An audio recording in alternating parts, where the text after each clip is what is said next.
Jẹ́nẹ́sísì orí ìkẹjọ. Ọlọ́run sì rántí Nóà àti ohun alààyè gbogbo, àti gbogbo ẹran ọ̀sìn tí ó wà pẹ̀lú rẹ̀ nínú ọkọ̀.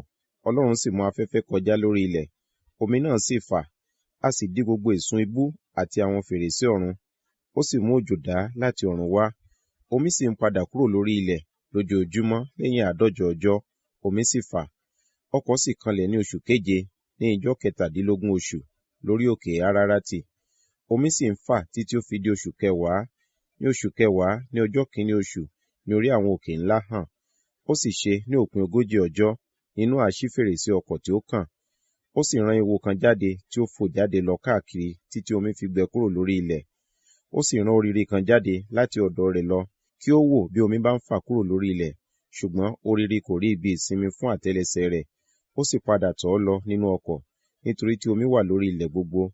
Nígbà náà ni ó sì nawọ́ rẹ̀, ó mú un, ó sì fà á sí ọ̀dọ̀ rẹ̀ nínú ọkọ̀. Ó sì dúró ní ọjọ́ 7 mìíràn sí i. Ó sì tún rán orire náà jáde láti inú ọkọ̀ lọ. Orire náà sì padà wọlé tọ̀ ọ́ wá ní àṣálẹ́, sì kíyèsi, ó jẹ́ ewé ólífì sí ẹnu rẹ̀. Bẹ́ẹ̀ ni Nóà sì mọ̀ pé omi ń gbẹ kúrò lórí ilẹ̀. Ó sì tún dúró ní ijọ́ 7 mìíràn. Ó sì rán orire náà jáde, tí kò sì tún padà tọ̀ ọ́ wá mọ́.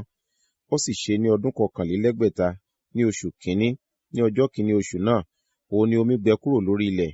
Nóà sì ṣí ìdérí ọkọ̀, ó sì wò, sì kíyèsi, orí ilẹ̀ gbẹ. Ní oṣù kejì, ní ijọ́ 27 oṣù, òun ni ilẹ̀ gbẹ. Ọlọ́run sì sọ fún Nóà pé, jáde kúrò nínú ọkọ̀, ìwọ àti aya rẹ, àti àwọn ọmọ rẹ, àti àwọn aya ọmọ rẹ pẹ̀lú rẹ.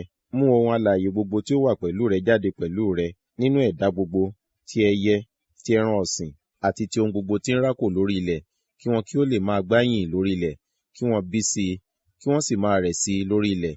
Nóà sì jáde, àti àwọn ọmọ rẹ̀, àti aya rẹ̀, àti àwọn aya ọmọ rẹ̀ pẹ̀lú rẹ̀, gbogbo ẹranko, gbogbo ohun tí ń rákò, àti ẹyẹ gbogbo, àti ohunkóhun tí ń rákò lórí ilẹ̀, gẹ́gẹ́ bí irú tiwọn, wọ́n jáde nínú ọkọ̀.